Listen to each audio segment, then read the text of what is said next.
할렐루야. 자주 봐서 좋습니다. 어느 날 갑자기 여기 없어지면 간 줄 알고 오케이? 간다 하니까 좋아하는구만. 빨리 갈 걸. 하나님의 말씀 보겠습니다. 이사야서 6장 8절. 이사야서 6장 8절.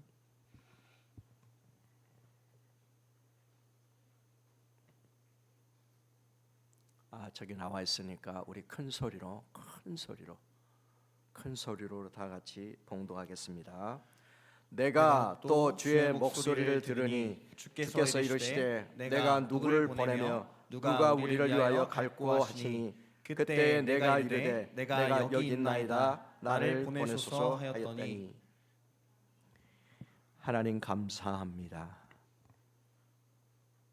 오늘도 거룩한 주일날 주님이 그리워서 왔습니다.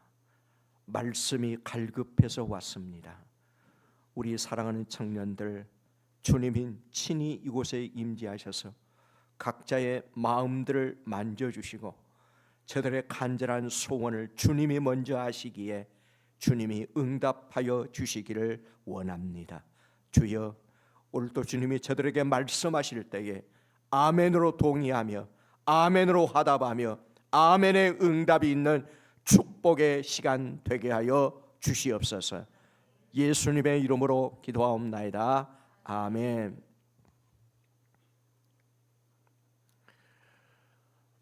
청년의 때에 참 많은 고민들이 여러분들에게 있을 줄 압니다.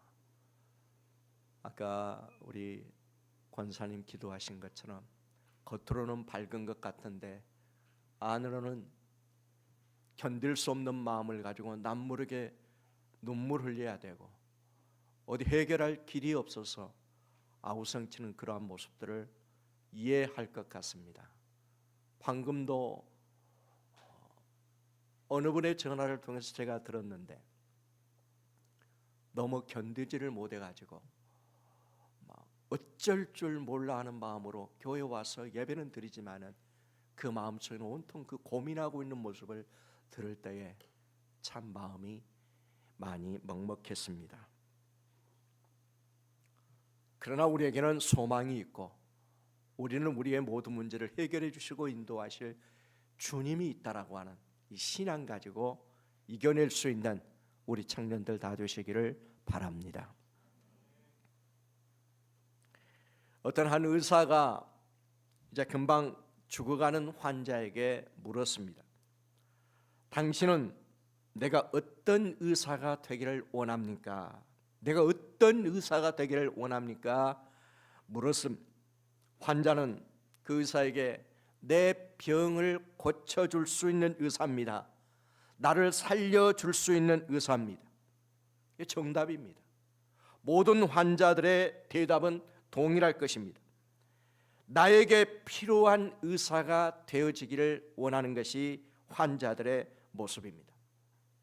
이 말씀 이걸 묵상하면서 그러면 우리 주님은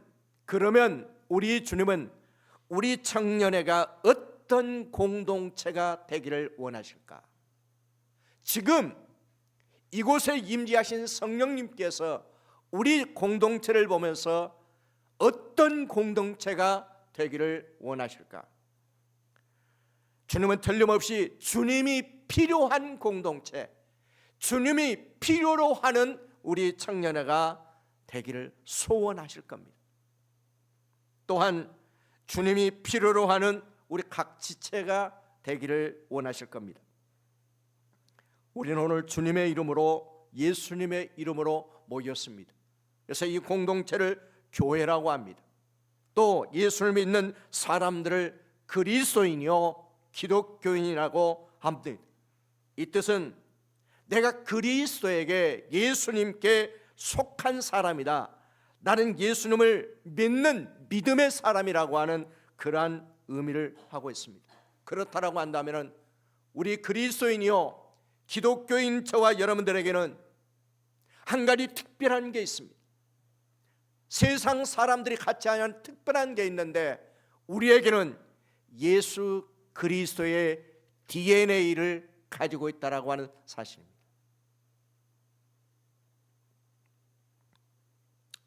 어느 날 기자가 코카콜라 회장과 인터뷰를 했는데 저희 회장이 아주 의미 있는 말을 한 것이 생각이 납니다. 나의 혈관에는 피가 흐르는 것이 아니라 코카콜라가 흐르고 있다. 이러한 얘기를 했습니다. 이 말은 내가 자신이 하고 있는 이 일에 자부심을 갖고 있다라고 하는 뜻이겠죠. 누가 뭐라고 해도 어떤 상황이든지 내가 하고 있는 일에 자신감을 가지고 있다라고 하는 회장님의 표현이었을 것입니다. 역시였습니다. 사도행전 11장 26절에 제자들이 안디옥에서 비로소 그리스도인이라 일컬음을 받게 되었더라. 이때부터 그리스도인이라는 말을 사용하게 되었습니다.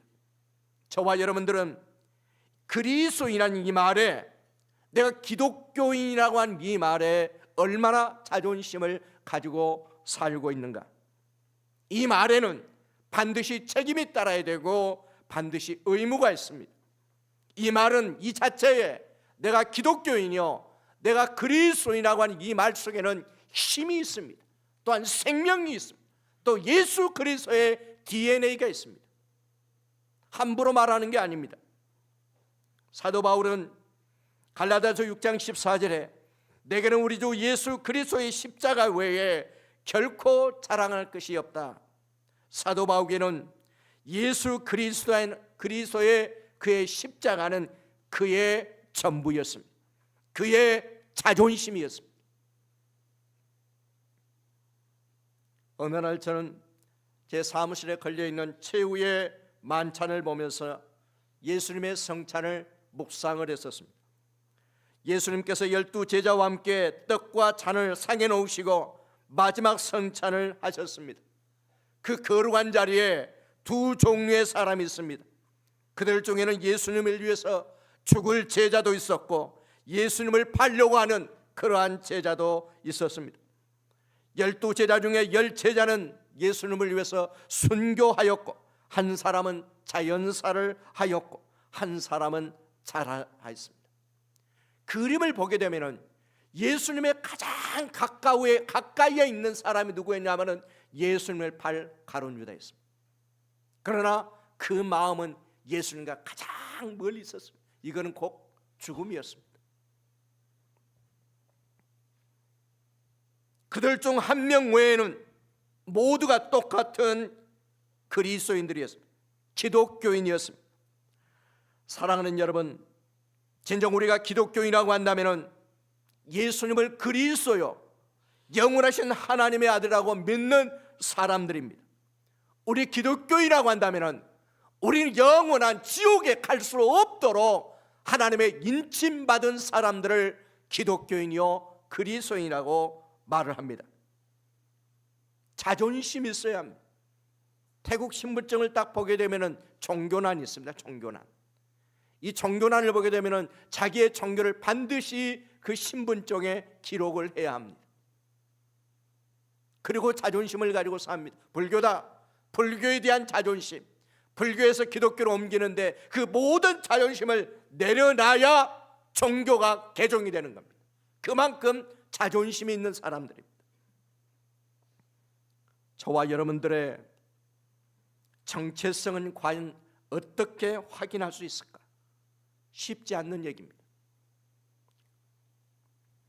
요한복음 20장 21절에 예수께서 이르시되 너희에게 평강이 있을지어다. 아버지께서 나를 보내신 것 같이 나도 너희를 보내라. 이 말씀은 부활하신 예수님이 두려워 떨고 있는 제자들에게 하신 말씀입니다. 이 제자들은 최후의 만찬 때에 예수님과 함께한 제자들이었습니다. 그들은 안디옥에서 그리스도인이라고 한 칭호를 받은 제자들이었습니다. 그들은 분명한 기독교인이요, 그들은 분명한 그리스도인이었습니다. 예수님께서 제자들에게 가라고 명령하신 대로 우리에게도 가라고 명령하고 계십니다. 얼마나 많은 그리스도인들이, 얼마나 많은 기독교인들이 이 명령을 따르고 있을 것인가, 얼마나 많은 교회들이 이 명령을 위해서 존재하고 있는가? 이거는 하나의 숙제입니다. 많은 기독교인들이 하나님의 이 명령에 점점 더 무감각해져 가기만 하는 것을 볼 때에 너무 안타깝기 짝이 없습니다. 저희들이 선교사로 파송할 때는 젊은 사람들이 선교사로 이렇게 자원해서 선교사로 나가는 사람들이 많습니다. 지금은 젊은 사람들을 찾을 수가 없어요. 지금 현장에 있는 선교사들의 평균 연령이 58세에서 65세입니다. 이 사람은 10여 년을 이제 선교를 하게 되면 퇴임을 해야 됩니다. 나무를 이어올 사람이 없습니다. 선교를 위해서 자기의 사명처럼 일할 사람이 존재하지 않습니다. 지원하지 않습니다. 하나님은 계속해서 끊임없이 말씀하시는데 젊은 사람이나 남녀노소를 불문하고 주님은 끊임없이 말씀하는데 반응이 없습니다.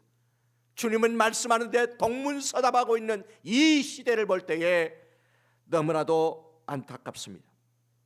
사람들은 말합니다. 교회는 할 수 없다라고 얘기합니다. 많은 형제와 자매들은 갈 수 없다라고 얘기합니다. 나는 안 하겠다라고 내려놓습니다. 이게 팽배해져 있습니다. 병원에 이제 치료하러 이 한의원에 갔어요. 한의원이 그 원장님이 선교에 대한 엄청 관심 있는 분인데 자기 문을 닫고라도 자기 문을 닫아가면서 단기 선교를 나가고 자기 문을 닫고라도 무슨 봉사할 수 있는 길이 있으면 봉사하려고 하는 이러한 원장님이었습니다. 어디에서 이주민을 한국 서울에서 이주민에게 의료 봉사한다라는 얘기를 듣고 신청을 했답니다. 제가 한의사이기 때문에 그 부분을 제가 하겠습니다 라고 했더니 그 교회가 그 원장에게 먼저 묻는 말이 우리 교회 교인입니까? 라고 먼저 묻더라는 거예요. 그리고 배제를 시켜버려요. 거기에서 마음의 상처를 받은 거예요. 우리가 주의 일을 하는데 어느 교회냐, 어느 교파냐, 어느 소속이냐가 중요한 게 아니라 주의 일을 하겠다는데도 배제를 시켜버립니다. 많은 상처를 받았더라고요. 사랑하는 여러분, 저와 여러분들은 어떤 공동체인가? 우리는 어떤 반응을 하나님 앞에 보이고 있는가? 오늘 본문을 보게 되면은 이사야 6장 5절에 나는 만군의 여호와이신 왕을 배웠음이로다. 이사야 6장 1절에 우시야 왕이 죽더래 내가 본즉 주께서 높이 들린 보좌에 앉으셨는데 그의 옷자락은 성전에 가득하였고 6장 3절에 만군의 여호와의 영광이 온 땅에 충만하더라라고 말씀합니다. 이사야는 만군의 여호와를 보았습니다. 높이 들린 보좌에 앉으신 하나님을 보았습니다. 만군의 여호와의 영광으로 충만한 하나님의 성전을 목격하였습니다. 이거는 엄청난 사건입니다. 여러분이 만약에 하나님 나라에 가서 하나님 천국을 구경하고 온 다음에 이 세상을 살아라고 한다면 여러분의 생활은 180도 바꿔질 겁니다. 이사야가 여호와의 영광을 본 후에 나타난 현상이 있습니다. 하나님의 영광을 보고 난 다음에 하나님의 그 거룩한 영광을 보고 난 다음에 완전히 뒤바꿔졌습니다. 첫째로 보게 되면은 자기 자신을 봤어요. 내가 누구인가? 이사야는 자기 자신을 보았습니다. 입술이 부정한 사람이었습니다. 발바닥에서 머리까지 성한 것이 없는 자신의 모습을 본 것입니다. 이사야 1장 6절에 보게 되면 발바닥에서 머리까지 성한 것이 없이 상한 것과 터진 것과 새로 맞는 흔적뿐이거늘 그것을 짜며 싸매며 기름으로 부드럽게 함을 받지 못하였다. 만신창이가 된 자신의 모습이었습니다. 온전한 것은 하나도 없었습니다. 전혀 소망이 없는 절망 가운데 있는 자신의 모습이었습니다. 왜요? 이사야서 1장 4절에 말씀합니다. 그들이 여호와를 버리며 이스라엘의 여호와신 이를 만홀히 여겨 멀리하고 물러갔도다. 왜요? 그들이 여호와를 버리고 하나님을 멸시한 결과가 만신창이가 되어버리고 말았습니다. 이것이 이스라엘 사람들의 민낯입니다. 저와 여러분들은 어떤가요? 우리의 민낯은 어떤 모습인가? 우리는 감추고 감춥니다. 욥기서를 보게 되면 욥은 하나님 앞에서 온전하고 전징하며 하나님을 경외하며 악에서 떠난 자였더라. 하나님은 욥을 내세워 자랑할 수 있을 만큼 하나님이 인정했던 욥이었습니다. 사람들은 동방의 의인으로까지 칭송을 받았던 사람이었습니다. 도덕적으로나 신앙적으로나 온전한 사람이었습니다. 정말 엄지손가락을 치겨 세울 만한 그러한 사람이었습니다. 그러는 욥이 하나님을 만나고 난 다음에 이런 고백을 합니다. 욥기서 42장 5절에 내가 죽게 대하여 귀로 듣기만 하여 사오나 이제는 눈으로 주를 뱀옵나이다 그랬습니다. 그래서 욥기서 42장 6절에 그러기에 네가 스스로 거두어들이고 티끌과 재 가운데서 회개하나이다. 욥은 비로소 형편없는 자신의 상태를 알게 되었습니다. 언제요? 하나님을 배웠습니다. 바울은 8일 만에 할례를 받았고 그는 이스라엘의 족속이요 베냐민 지파요 히브리인주의 히브리인이요 가말리엘의 문화에서 엄격한 율법의 훈련을 받은 스펙으로는 당대의 최고의 학자였습니다. 그러나 바울이 예수님을 만나고 난 후에 그의 고백은 나는 죄인 중에 괴소다. 나는 만삭들이 모자에 난 자다. 나는 사도 중에 가장 작은 자라고 고백을 합니다. 언제요? 주님을 만난 뒤로요. 사랑하는 여러분, 욥이나 이사야나 사도 바울 앞에 우리가 더 나은 것이 뭐가 있습니까? 이들은 예수님을 만난 후에 자신의 모든 것들을 다 내려놓을 수가 있어요. 예수님을 만나고 난 다음에 내 모든 것들을 다 내려놓을 수 있는 믿음이 생겼습니다. 저와 여러분들이 내가 누구인가를 알면 우리는 어떻게 살아야 하는지를 답이 나옵니다. 내가 누구인가를 안다라고 한다면 앞으로 내가 어떻게 살아야 할 이 모든 것들이 어떻게 살아야 되는가에 대한 답이 나옵니다. 만일 저와 여러분들이 이사야가 본 하나님의 영광의 보좌를 보았다라고 한다면 우리가 자칭 내가 그리스도인이요 내가 기독교인이 진정한 이러한 기독교인이 됐다라고 한다면 이제 내 자신을 좀 봐야 합니다. 내 자신이 어떤 상태인가를 진단을 해야 합니다. 저와 여러분들은 나 자신에 대해서 얼마나 알고 있는지 내가 나를 모릅니다. 내가 어떤 사람인가를 알지 못할 때가 많습니다. 너무나 많이 포장되어 있어요. 너무나 많은 기독교인들이 짝퉁이 되어 있어요. 하나님을 믿는 척하는 나의 모습으로 살아가는 기독교인들이 많습니다. 바울은 내가 나 된 것은 하나님의 은혜로다. 만일 하나님을 알고 나를 안다라고 한다면 이런 찬양을 부르게 됩니다. 좋으신 하나님. 아세요? 좋으신 하나님. 아세요? 예은이가 웃고 있는 거 보니까 예은이만 아는 것 같은데. 좋으신 하나님. 우리 찬양 같이 해볼까요?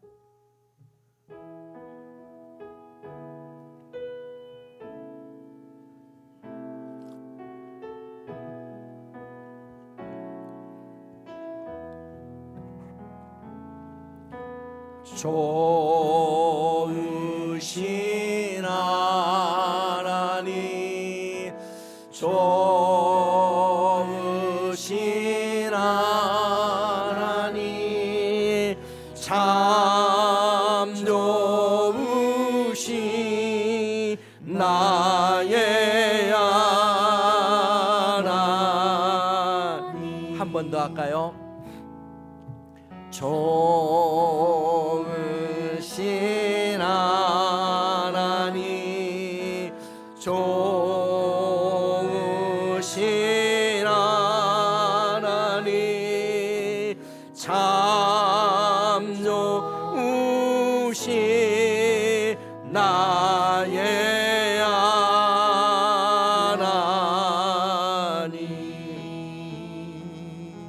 아무나 부를 수 있는 찬송이 아닙니다.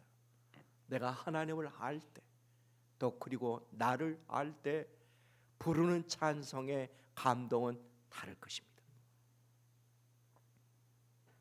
두 번째로, 나를 알았으면 밖을 봐야 합니다.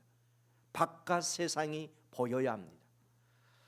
이사야 6장 1절 5절은 분명히 이전의 이사야가 아닙니다. 영광의 왕자를 본 이사야, 하나님 앞에서 자신이 형편없는 모습을 본 이사야, 이제는 자신의 존재 이유를 알고 어떻게 살아야 할지를 안 이사야. 이사야 6장 1절에 이사야는 보았고, 6장 8절 본문에 내가 또 주의 음성을 들으니, 주의 음성을 들으니 주께서 이르시되 내가 누구를 보내며 누가 우리를 위하여 갈구 하시니 그때에 내가 이르되 내가 여기 있나이다, 나를 보내소서. 6장 9절에 여호와께서 이르시되 가라. 이사야는 보았습니다. 이사야는 그리고 들었습니다. 이사야는 여호와의 명령 따라 갔습니다. 이사야는 하나님의 명령을 따라 살다가 결국은 순교를 합니다. 마태복음 28장을 보게 되면 제자들은 부활하신 예수님을 친히 보았습니다. 제자들은 부활하신 예수님의 명령, 사도행전 1장 8절의 말씀을 들었습니다. 제자들은 예수님의 마지막 명령 따라 살다가 제자들은 순교했습니다. 보고 듣고 순종하고 그들은 갖고 증인이 되었고 증거를 했던 사람들이 제자들이요, 우리가 자칭 말하는 기독교인들이요, 우리가 말하는 그리스도인들이 바로 그 사람들이었습니다. 이사야는 이제 영광스러운 하나님의 보호자를 이전에는 본 적이 없었습니다. 이사야는 지금까지 주님의 목소리를 한 번도 들어본 적이 없었습니다. 그러나 지금은 하나님의 영광을 보았고 주님의 음성을 들었고 하나님의 명령 따라 살아가는 이사야가 되었습니다. 그는 이제 하나님과 흥정할 시간이 없습니다. 흥정할 이유가 없습니다. 자신의 목표를 이루게 살아왔던 과거와는 전혀 다른 모습이었습니다. 그럼 오직 주님의 명령에 순종하고 또 순종할 뿐입니다. 이러한 메시지가 나갈 때에 우리의 머리는 복잡해지기 시작합니다. 따라가야 할 것인가 말 것인가, 가야 할 것인가 말 것인가, 순종할 것인가 말 것인가, 우리의 머리는 복잡해지기 시작합니다. 이사야는 하나님을 향하여 이제는 하나님을 보고 듣는 순간에 이제는 하나님을 위하여 무엇인가 할 수가 있었습니다. 이것이 바로 사명입니다. 사명이 선교지에 나가 있는 선교사에게만 있는 게 아닙니다. 주의 종들에게만 있는 게 아닙니다. 저와 여러분의 각 개인마다 하나님이 주신 사명이 있단 말입니다. 하나님이 찾는 사람은 어떤 일을 잘하는 사람을 찾는 게 아닙니다. 어떤 좋은 스펙을 가지고 있는 그러한 사람이 아닙니다. 하나님 우리에게 무언가를 맡기면은 내 일처럼 해줄 수 있는 사람을 찾습니다. 하나님의 일을 우리에게 명령했을 때에 내 일인 양 그 일을 해줄 수 있는 사람이 누구냐 이 말이에요. 우리 지금 청년에는 이사야가 들었던 주님의 그 음성을 반드시 들어야 합니다. 내가 누구를 보내며 누가 우리를 위해 갈고, 이 말씀 앞에 누구를 어느 누구도 제외가 될 수가 없습니다. 열애가 될 수가 없습니다. 이 음성 앞에 반응이 나타나야 됩니다. 어떤 반응이든 반응이 나타나야 됩니다. 내 상황과 형편들을 고려하고 난 다음에 들어야 할 음성이 아닙니다. 이것은 우리가 선택사항이 아니라 반드시 들어야 하고 들려야 합니다. 어떤 사람들은 현장에서 제게 종종 이런 질문을 합니다. 선교사님은 어느 부분에 부담이 있습니까? 난민입니까? 고아들입니까? 교회를 섬기는 일입니까? 이런 질문들을 많이 합니다. 이 문제는 내가 선택해야 할 문제가 아니고 하나님과 흥정할 일도 아닙니다.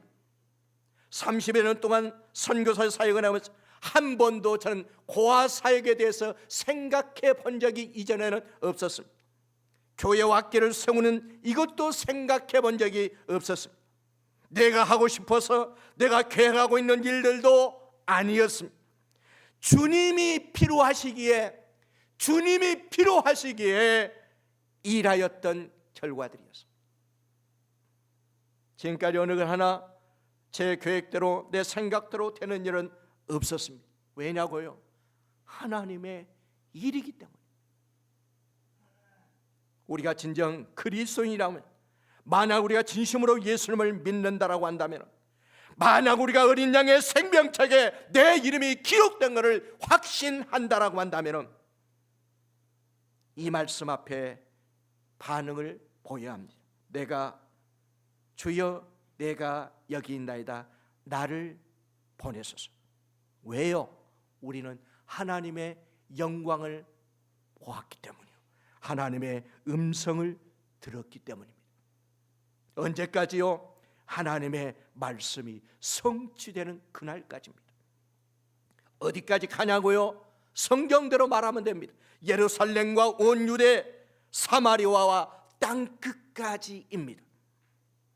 이것은 이사야의 사명이자 저와 여러분들에게 주어진 미션입니다. 저와 여러분이 반드시 해야 할 미션입니다. 내가 누구를 보내며 누가 나를 위하여 갈고, 사람들은 지금 내가 사는 것이 편하고 너무 좋기에 가고 싶지 않다고들 얘기합니다. 예루살렘에 있던 제자들과 예수님을 믿는다라고 하는 기독교인들의 모습이 그 모습이었습니다. 사도행전 1장 8절, 마태복음 28장 18절에서 20절, 이 말씀은 자신들과 아무런 상관이 없는 말씀이었습니다.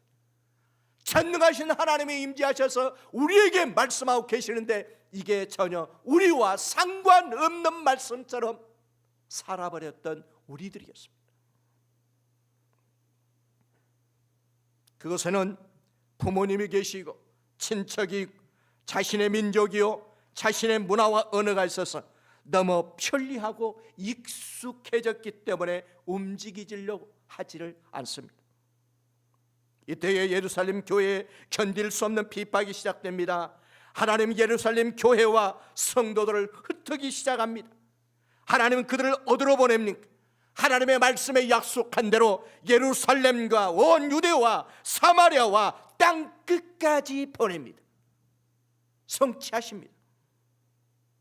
하나님은 이 예루살렘에 머물러 있던 기독교인들, 그리스도인들을 모든 민족과 열방에게 보내십니다. 우리가 가만히 있는다고, 우리가 안 간다라고 해서 여러분이 안 가질 것 같습니까? 보내시면 가야 합니다. 아브라함도 마찬가지입니다. 창세기 12장 1절에 여호와께서 아브라함에게 이르시되 너는 너의 고향과 친척과 아비의 집을 떠나 내가 내게 보여줄 땅으로 가라. 그 땅이 예루살렘과 온 유대와 사마리아와 땅 끝입니다. 아브라함이 가야 할 땅은 모든 민족과 열방입니다.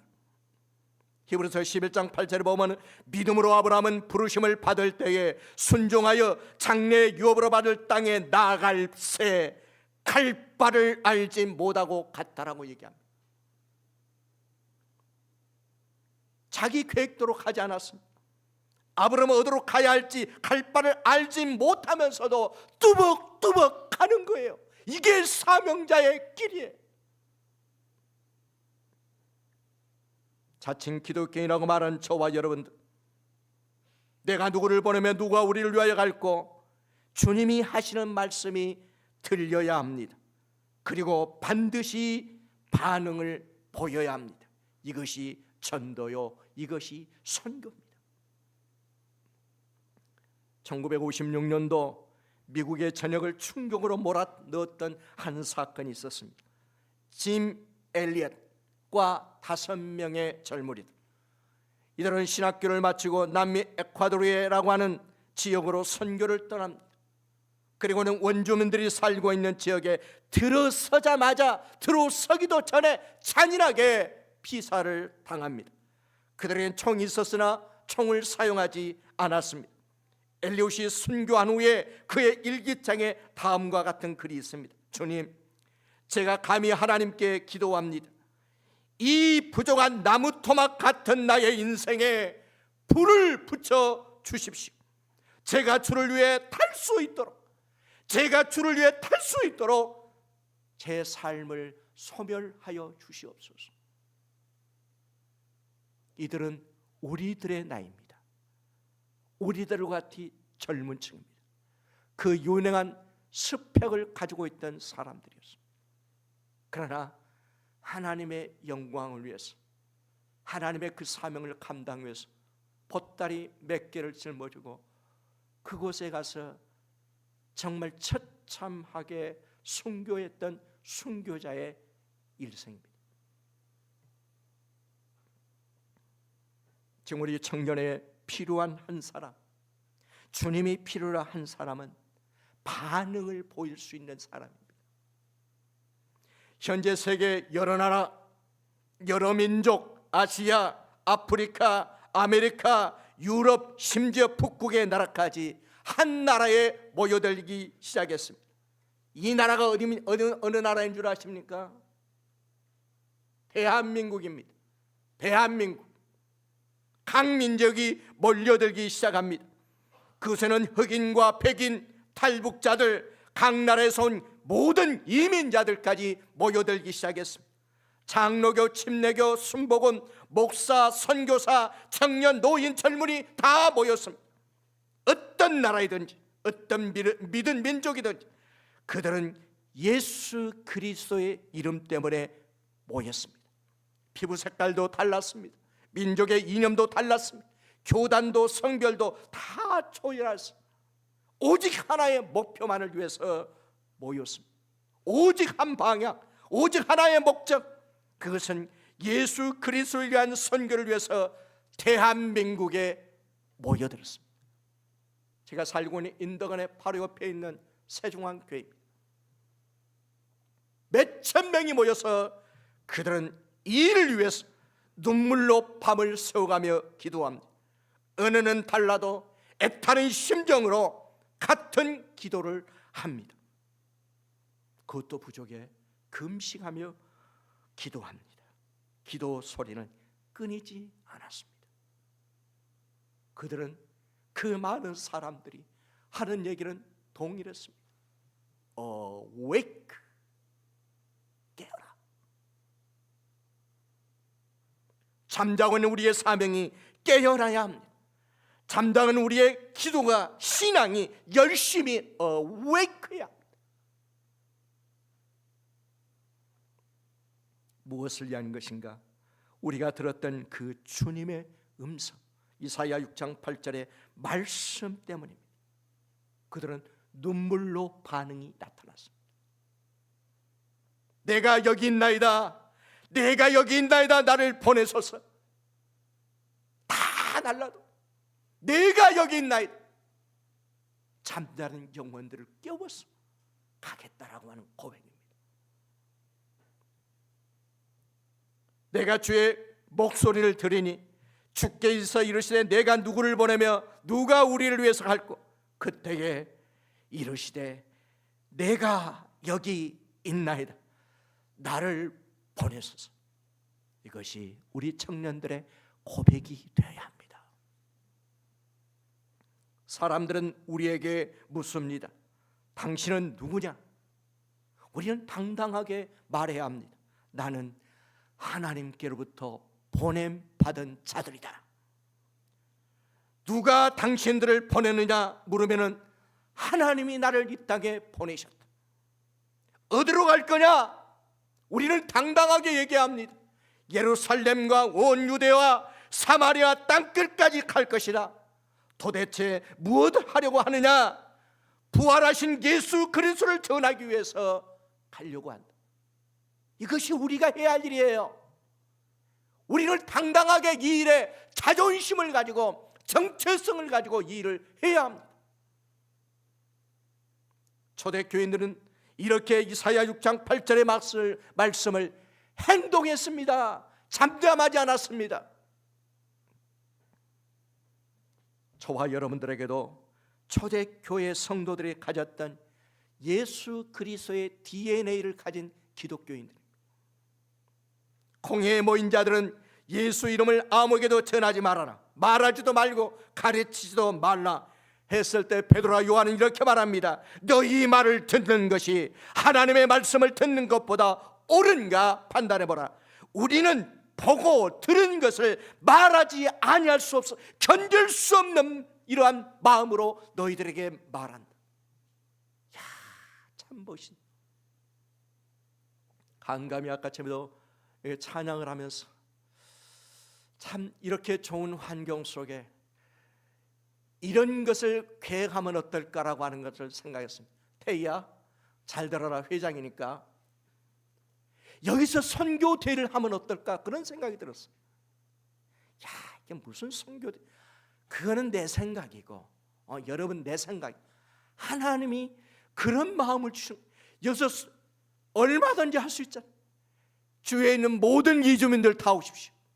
아니면 부족하면 선교사들을 초청해서 이 많은 재정을 어떻게, 기도 안 해봤잖아요. 안 해봤잖아요.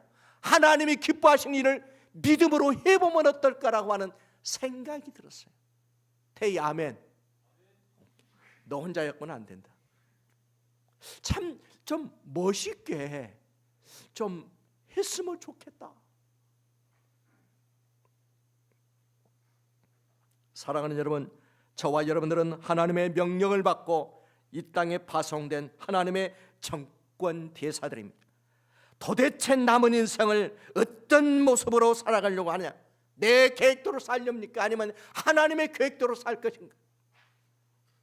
방향 설정을 잘해야 합니다. 이리 갈까 저리 갈까, 차라리 돌아서 갈까? 무엇인가를 성취하고 성공하는데 나의 인생을 걸지 말고 누구와 함께 갈 것이에 이것에 내 인생을 걸 수 있는 좀 특별한 믿음 있는 우리 청년들이 했으면 좋겠다. 큰 일을 하든 작은 일을 하든 상관없어요. 하나님이 우리를 이 땅에 보내셨다라고 하는 그 자체가 중요합니다. 하나님께 부름 받았다라고 하는 그 자체로 우리는 충분합니다. 내 생각이 하나님의 생각을, 내 계획이 하나님의 계획을 절대로 제한해서는 안 됩니다. 지금 우리가 잘하고 있다 못했다라고 하는 평가는 아무도 할 수 없습니다. 하나님의 앞에 섰을 때에 하나님이 평가하실 것입니다. 주님에게 우리에게 물으실 때에 내가 누구를 보내면 누가 우리를 위하여 가겠느냐 물으실 때에 우리가 여기 있습니다. 우리 예우림의 청년들이 여기 있습니다. 보내달라고 좀 거룩한, 좀 의미 있는, 좀 대담한 이러한 기도가 되었으면 좋겠습니다. 영원히 변하지 않는 진리는 저와 여러분들은 영원한 기독교인입니다. 우리는 영원한 그리스도인이라고 하는 걸 잊지 말아야 합니다. 수많은 기독교인들이 있지만은 하나님이 믿고 맡길 수 있는 한 사람이 필요합니다. 지나간 주간에 우리 청년의 모습을 봤어요. 선교사님이 바쁘다라고 하는 것 때문에 선교사한테 전화를 거는 사람이 없어요. 만나자라고 하는 사람도 없어요. 저는 우리 청년들이 만나자고 하면 모든 것 제껴놓고 만날 준비가 됐는데 청년들은 미안해서 못 만난 거예요. 우리 소리가, 메시지가 날라서 선교사님 만나야 됩니다. 무슨 궁금하잖아요. 나는 안양이야. 올 수 있니? 가겠다는 거예요. 만났어요. 이 얘기를 들으면서 저는 많은 감동들을 받았어요. 소리가 우리 후배의 조카예요. 자기 삼촌이 선교사예요. 자기가 선교팀장을 맡고 이 선교팀을 어떻게 해서 하나님이 기뻐하는 선교팀을 만들 것이냐 고민하면서 기도하면서 선교사님의 얘기를 듣고 싶어서 찾아온 거예요. 너무 기뻤어요. 우리 청년에 이런 청년이 있구나. 하나님 앞에 감사했어요. 얘기하는 도중에 소리는 몇 년 전부터 단기를 갔다가 필리핀에서 만난 한 어린아이, 이 어린아이를 입양하고 매달 생활비를 보내면서 기도하고 있는 소리였더라. 그 아이 이름이 엔젤, 천사였더라. 그리고 소리는 고백하기를 그 아이가 나에게 보내준 천사라고 얘기하는 거예요. 우리 선영이도 현장에 갔을 때 아이들의 모습을 보면서 내가 이 부분을 감당해야 했다라고 생활비를 보낸 거예요. 2명은 많다. 1명이면 된다. 1명이 하나님의 불 붙이면은 우리 청년에는 일어날 것이다. 아멘. 그 한 사람이 내가 돼야 돼. 꿈이 있는 거예요. 비전이 있는 거예요. 하나님이 그 안 이루어지실 것 같습니까? 하나님이 만약에 나에게 원한다라고 한다면은 선교 현장 가겠다라고 하는 고백을 들었을 때 하나님은 안 들으실 것 같아요. 내 계획을 다 수도받고 하나님이 기뻐하는 그 일에 그 계획에 내 몸을 던지겠다라고 하는데 하나님이 그 마음을 안 받아주실 것 같아요.